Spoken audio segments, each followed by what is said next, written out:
Un saludo muy especial, soy el arzobispo Andrés Tirado Pérez, fundador de la Congregación Sacerdotal Internacional Católicos Independientes. Jueves, Viernes Santo, Sábado, Domingo, Semana Mayor. Semana Santa es la conmemoración más importante y el eje fundamental de toda la teología y de todo lo que nosotros creemos, conmemoramos, y con Jesucristo nos fundimos, nos fusionamos para morir con Él, sufrir con Él, sentir la pena, la agonía, la traición, la desolación, la angustia y sentir también la plenitud, la resurrección, el triunfo con Él, vencer al pecado, vencer a la muerte, vencer a la tentación y estar triunfantes con Él. Jueves Santo, vamos a ver varias circunstancias muy importantes. En ellos la cena eucarística, la constitución de la Eucaristía, cuerpo y sangre de nuestro Señor Jesucristo, el lavatorio de los pies, un símbolo muy importante de cambio, de transformación, de pureza, de intercambio, de renovación de la sociedad.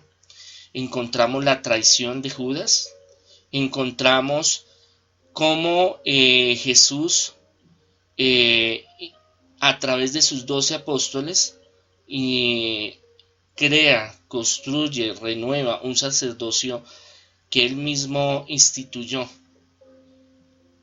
En esa medida podemos entender primero, comprender que la Semana Santa es una parte fundamental del misterio del cristianismo, los grandes misterios que existen. Suceden muchas cosas fascinantes en estos días. También las fuerzas del mal utilizan estas fechas para hacer cosas negativas, pero es algo que tenemos que convivir con ellos. Jesús dice: he aquí yo los envío como corderos en medio de lobos. Entonces eso es un análisis muy profundo, antropológico, sociológico, de lo que realmente el mundo está presente la maldad. Como dice el Señor, llegará el tiempo en que llegue la parucía, llegue la segunda venida de nuestro Señor Jesucristo, la cual los que somos cristianos católicos anhelamos, esperamos, donde Él ya no va a llegar como un cordero, sino va a llegar como un león y va a separar la paja del trigo, la cizaña del trigo, y va a ser la separación del bien y del mal. Mientras tanto tenemos que vivir en este mundo, en esta realidad, donde es una realidad donde hay injusticia, donde desafortunadamente, aunque los buenos somos más y tenemos unos principios y unos valores, y el cristianismo, Jesucristo, catolicismo nos da una visión muy amplia del amor, del servicio, de la entrega, en este símbolo del lavatorio de los pies, también nos da a entender de que hay poca gente mala, pero esa gente mala es organizada. Y esa gente mala tiene la facultad, la malicia de hacer, crear y desarrollar muchas cosas que van en contra de los hijos de la luz, de los hijos de Dios. Pero Dios es grande y poderoso y nos cuida. Así como el Señor en su Evangelio dice: Padre, yo te pido que los preserves de este mundo, en este mundo tan terrible que hay. El lavatorio de los pies es un símbolo muy importante en el cual debemos de entender que hay un contexto histórico, arqueológico, espiritual, político, económico muy grande, que Jesús viene a replantear todo, absolutamente todo. Debemos de entender que el judaísmo, en su Biblia, en la Torá, los 5 primeros libros, habla sobre lo que es la ley, organización, política, economía, sexualidad, orden, el hogar. Todos esos parámetros ellos los tienen fusionados con la religión. Y ellos esperaban la venida de un Mesías, un Salvador, y esto lo tenemos que tener claro para entender el mensaje realmente y por qué Jesús vino a dar su vida y por qué esta Semana Santa, esta conmemoración que se creó después del Concilio de Nicea, de dejar la representación de Semana Santa en finales de marzo, principios de abril, donde esperan un Mesías. Pero ¿cuál es la visión psicológica, antropológica, sociológica, política, económica de ese Mesías? Un Mesías guerrillero, un Mesías despiadado, un Mesías que es diente por diente, ojo por ojo, la ley del talión, que no es de los judíos, sino que viene de Babilonia y de los sumerios, que narra de que ellos son el pueblo escogido de Dios y los demás que se frieguen, los demás no tienen validez, que han sido presos, han sido torturados, han sido esclavizados por muchos pueblos anteriores. Y este último, el romano, es muy despiadado, pero le respeta ciertas cosas, le respeta. Los romanos eran muy inteligentes y los romanos cogían, se apoderaban de una civilización, de un pueblo, la absorbían, no la destruían totalmente, los mantenían esclavos, sumisos en la pobreza, en la miseria, en la angustia, porque era un mecanismo para manejarlos. Y ese es un mecanismo que hasta el día de hoy los grandes imperios, naciones lo siguen haciendo. La ignorancia es el mayor y el peor yugo que podemos tener. Y es así que a través de este pueblo, este imperio romano, aprende de todos los demás pueblos y mejora las cosas. O sea, una psicología inversa. Coge lo ya creado y lo filtra, lo cisne, lo separa y lo perfecciona. Entonces habían cosas que realmente ellos permitían de los pueblos, y en este caso su propia administración, su religión, su forma de actuar, pero en cuestiones de ley y en cuestiones económicas ellos eran los que realmente dominaban. Y hay dos formas de dominar una nación. Una es a través de lo bélico, o sea, que entro y a mansalve, a guerra, me tomo un país. O segundo, a través de la parte económica.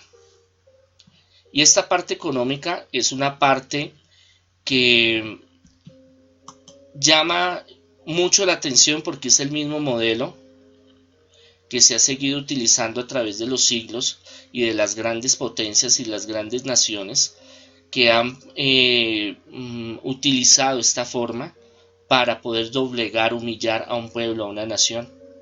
Y resulta de que hay una profecía, los profetas mayores hablan de que va a llegar el Mesías, pero el Mesías no como lo conocemos como Jesús, porque en ese tiempo no entendían cómo iba a llegar Jesús, el Salvador, como lo conocemos nosotros. Ellos, los apóstoles, experimentaron a través del fallo y el error conocer quién era Jesús, y eso fue un proceso largo. Y es más, muchos teólogos tenemos claro de que al final, solo hasta después de la resurrección, que Él se les aparece multitud de veces y que ellos empiezan a salir y empiezan a enfrentarse con el mundo, que se enteran quién es Jesús y cuál era su plan. Es por eso de que a veces vemos que los apóstoles son como contrarios a la voluntad del Señor, de Jesucristo, y Jesucristo los reprende. Y es así como hay esa promesa y hay ese deseo de que el mundo se cambie para los judíos. Pero ¿cuál es ese Mesías? Un estilo rey David. ¿Quién era el rey David? Un militar, un guerrero, despiadado, que económicamente, políticamente era excelente, y esperaban que ese Mesías le devolviera la gloria al pueblo de Israel. El pueblo de Israel, por varias generaciones en diferentes épocas, fue esclavo de muchos pueblos. Pero en el momento en que llega el rey David y empieza a instaurar un gobierno de las 12 tribus de Israel, de Judá y de todos sus alrededores, tienen poder y llegan a ser un sitio supremamente importante, político, estratégicamente, económicamente.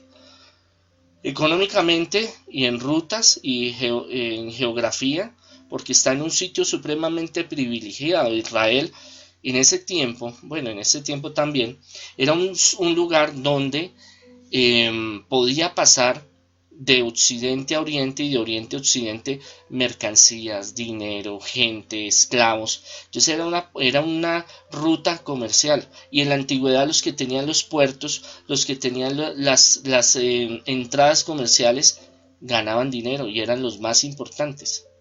Por eso la mayoría de las civilizaciones se hacían se asentaban, digámoslo así, a lo largo de mares o de ríos por su intercambio. Acordémonos que en la antigüedad muchas civilizaciones estaban conectadas a lo largo de unas grandes autopistas que eran el mar, los ríos, que claro, los historiadores hasta ahora lo están reconociendo porque mucho tiempo atrás lo negaban, porque hallazgos arqueológicos, ciudades encontradas perdidas bajo el mar, bajo la tierra, ha dado señales de que el mundo no era como nosotros lo pensamos. Es más, se hablaba que la civilización con los sumerios es de 5.000, 6.000 años de organización, pero se han encontrado ciudades de Pek y Yek de 10.000, 15.000, 20.000. Ahorita estamos hablando de 100.000 años y más. Bueno, pero eso ya es para los investigadores y científicos.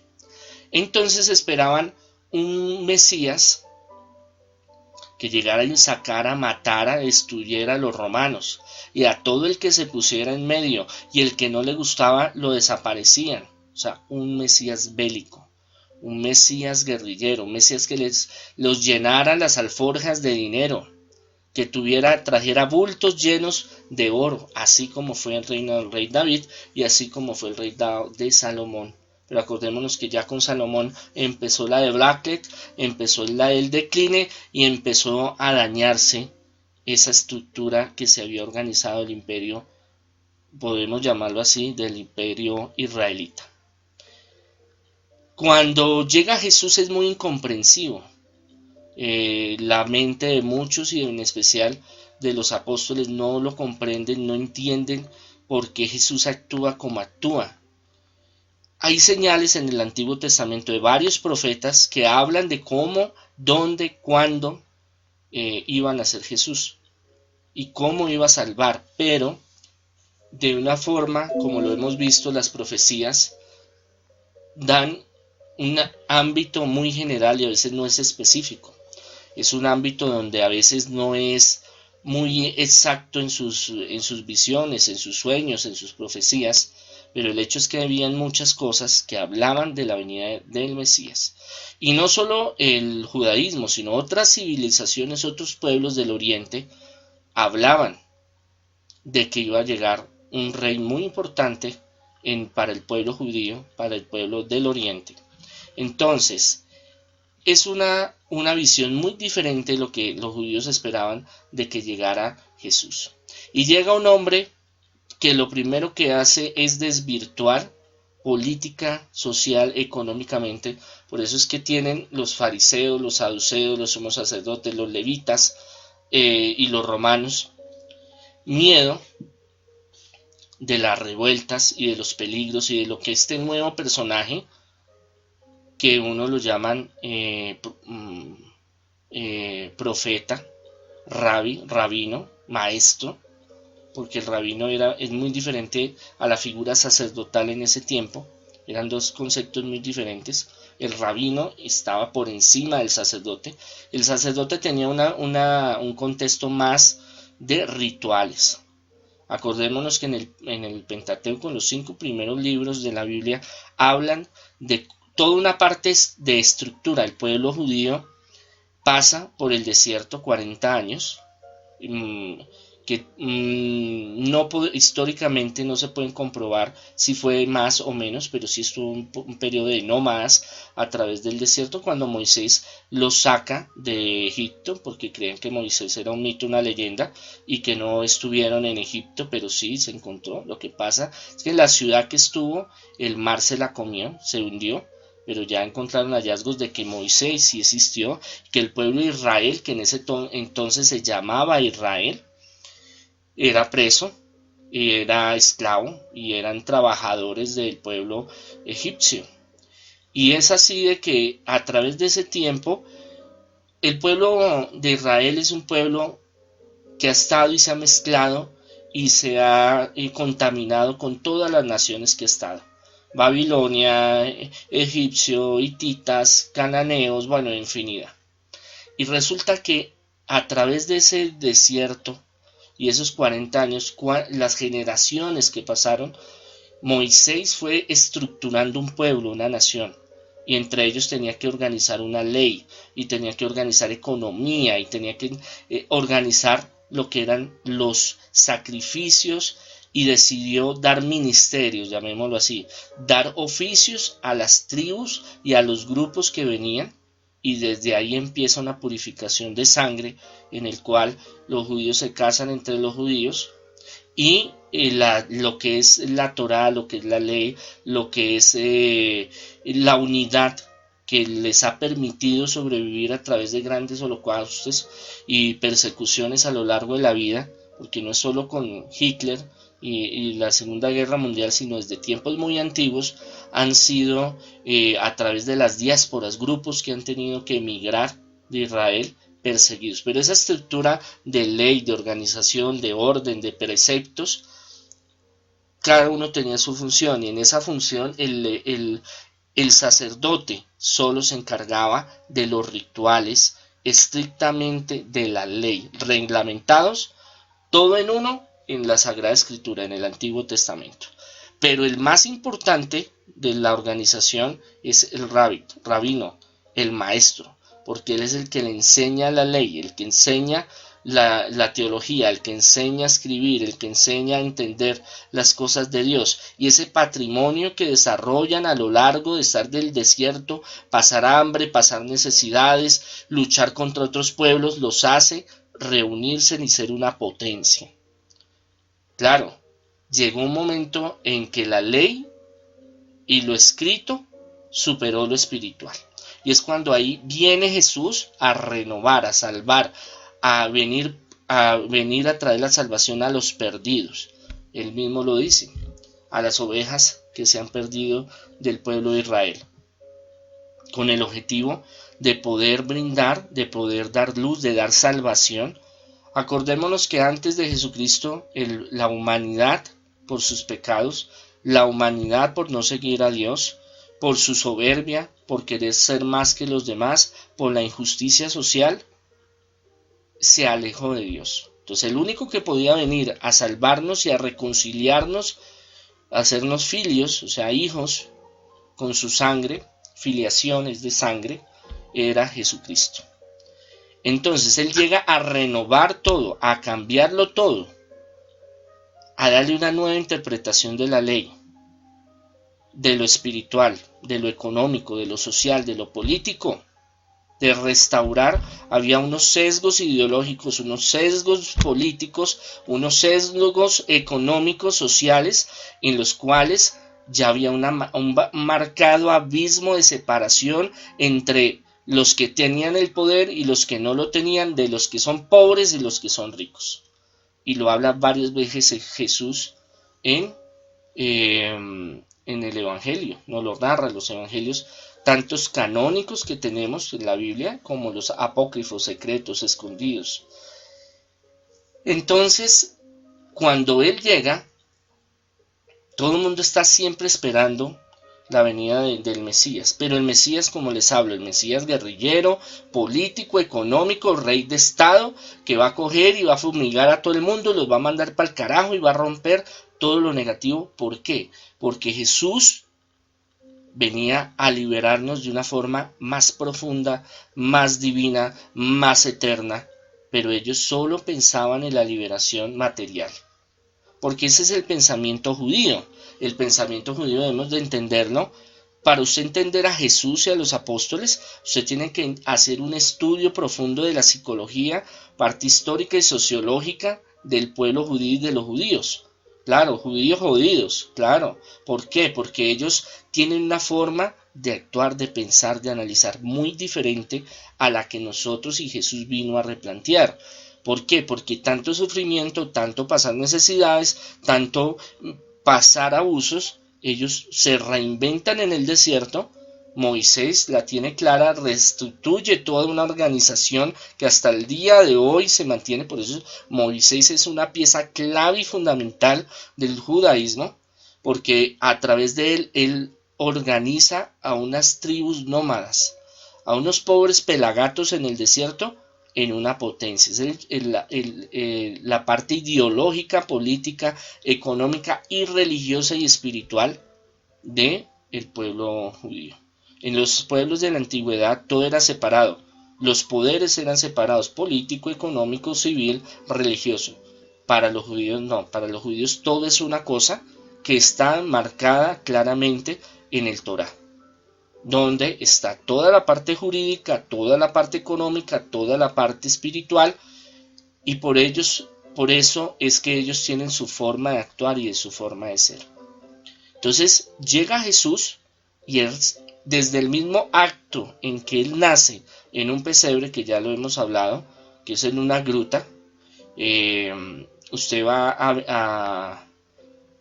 a Belén, entra en la iglesia que hay de la Natividad, que es ortodoxa, y entra a la piedra y coge la piedra donde estuvo la gruta donde nació Jesús. Tiempo después, en la Edad Media y siglos posteriores, lo fueron construyendo como una pesebrera muy bonita, eso, pero en la realidad no era muy diferente, y eso ya lo hemos hablado de cómo era la estructura de los edificios, de las casas en ese tiempo.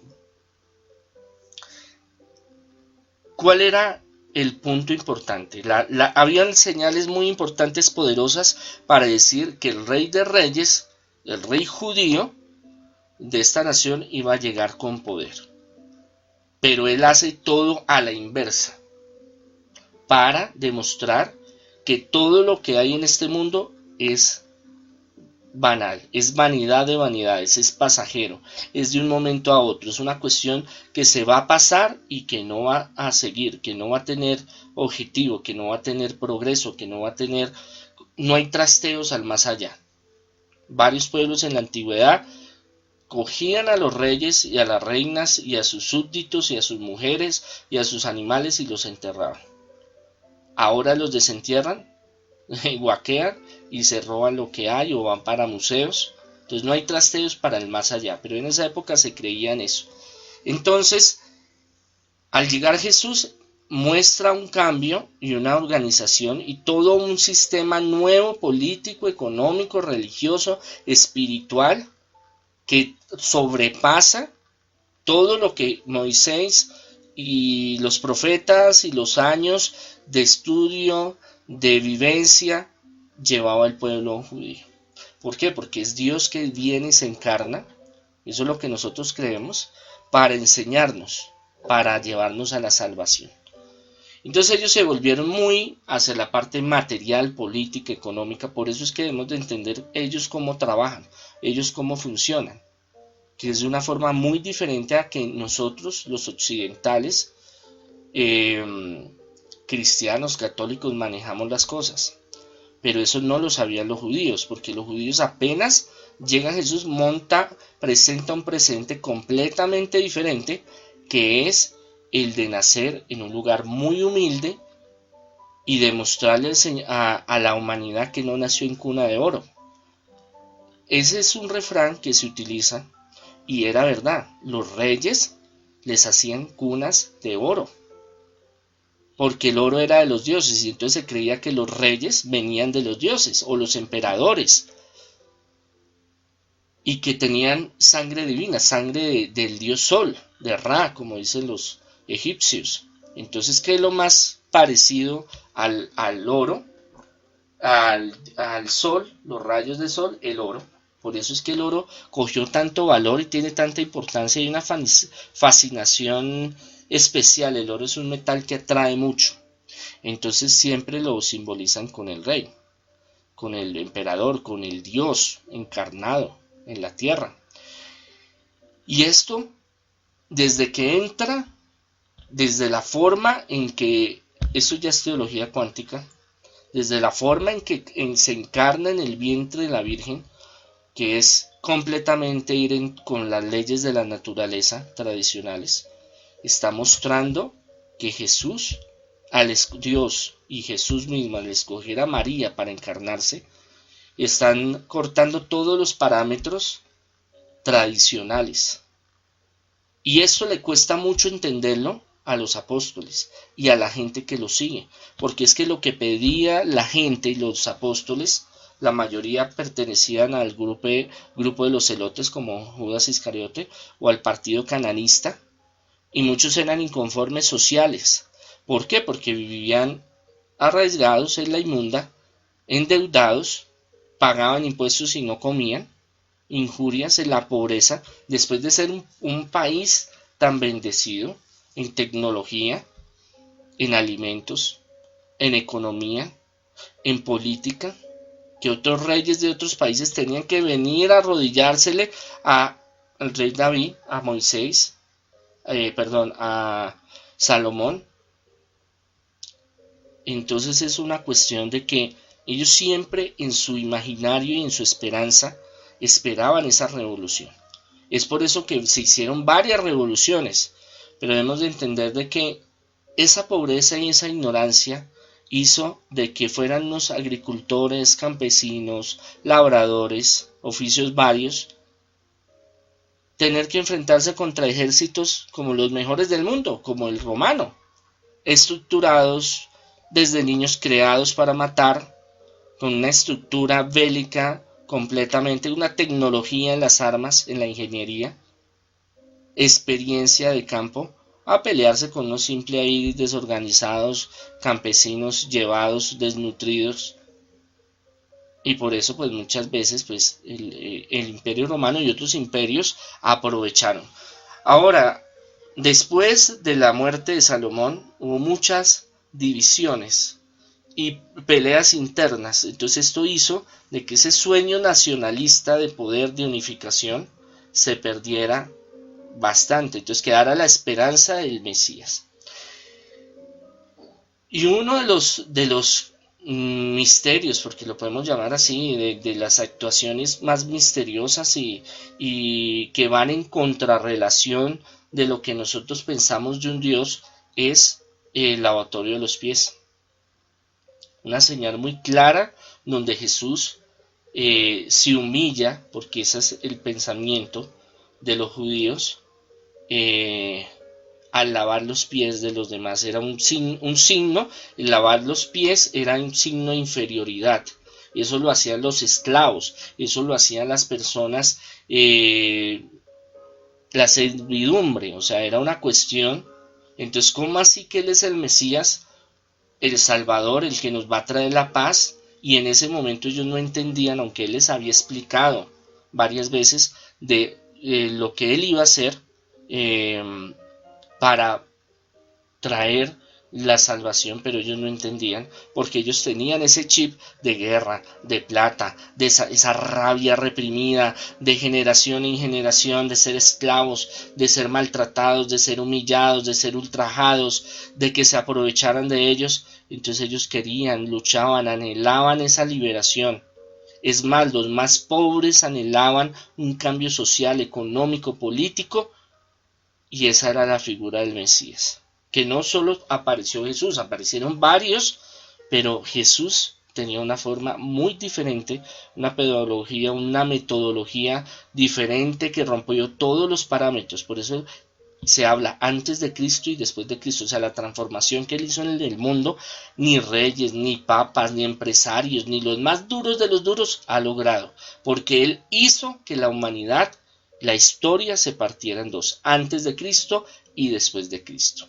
Entonces cuando Él se humilla, y cuenta el texto, que Él se ciñe una toalla y se arrodilla a lavarle los pies a sus discípulos. Ahí es cuando Pedro se increpa y se emberraca y le dice: no, maestro, si usted va a hacer eso, yo no voy a permitirlo. Es una humillación, es una cosa que yo no acepto, porque como nosotros somos los que nos tenemos que arrodillar ante ustedes. Entonces es una cuestión de que Jesús sobrepasa el pensamiento de ellos, y ellos no están preparados, ellos no sabían bien qué iba a ser Jesús. Ellos vivían en un Disneylandia, en una armonía, en una felicidad con el duro, el mero mero, el que les solucionaba, el que les traía, el duro, el que les abría los caminos, porque Él era el duro, el Mesías, y todo el mundo le rendía pleitesía. Ya cuando lo cogen, que eso lo hablamos más adelante, se les destruye, se les desmorona ese castillo que ellos tenían, y es cuando empiezan a entender las profecías que el mismo Jesús había dicho y que profetas anteriores a él habían comentado, habían dicho, habían profetizado. Entonces es un símbolo de humildad, de sencillez, de entrega, en el cual Dios se hace humilde, siendo el Dios del universo, para darnos a entender que en la humildad está realmente la gloria. El valor más importante de un ser humano es la humildad. Una persona humilde, que hay que entender de que humilde no es lo mismo que sencilla, son dos conceptos diferentes. Humilde es que yo me hago el que soy pobre, miserable, esos son conceptos diferentes. Humilde es una persona desprendida, una persona que maneja su ego, maneja su soberbia y que se da a los demás. Entonces Jesús viene a darse, dice, la manifestación antes de la crucifixión, donde Él da, se despoja de su reino, de su rey interior, de su poder divino como Dios del universo, para entregarse a los demás. Y para dar ejemplo a los apóstoles de que aunque tuviera el poder del universo, tendrían que ser lo más humildes y lo más sencillos. Esto es el símbolo. Podríamos hablar muchísimo del lavatorio de los pies y de la transformación y el encuentro personal de Jesús y ese encuentro con los apóstoles. Y ese es tanto así que Pedro se alborota y se vuelve terco con él, hasta que él entiende que dice que Jesús se le para y le dice, mire hermano, si usted no hace lo que yo digo, no tiene parte conmigo. Entonces él le dice, no, pues hermano, no solo los pies, el cuerpo entero. Entonces Jesús le dice, no, no es necesario, porque el que limpio está, solo falta hacer esto y recibe la limpieza, que nos da a entender de que Él conoce la naturaleza humana, que está en esa naturaleza frágil y pecadora, sabe de que cometemos errores, pero que Él está para liberarnos, limpiarnos, pero que no debemos de seguir en el pecado, en la perdición, en el mal, sino que tenemos que tener un propósito de cambio, de transformación, y eso es el lavatorio de los pies, el lavarse, o sea, Él viene a lavarnos los pecados fundamentales, viene a darnos la libertad, la salvación, pero nosotros también tenemos que participar con Él en ese momento. Y para los judíos, con esa mentalidad arcaica, con esa mentalidad muy diferente, es un shock saber que Jesús, todo lo que hizo fue diferente a lo que ellos esperaban. Por eso es que nosotros no somos judíos, sino somos cristianos, porque es una dimensión completamente de la salvación, una dimensión diferente, económica, política, social, de lo que se manejaba. Por eso muchos no entendieron a Jesús y lo atacaron. Les deseo miles de bendiciones.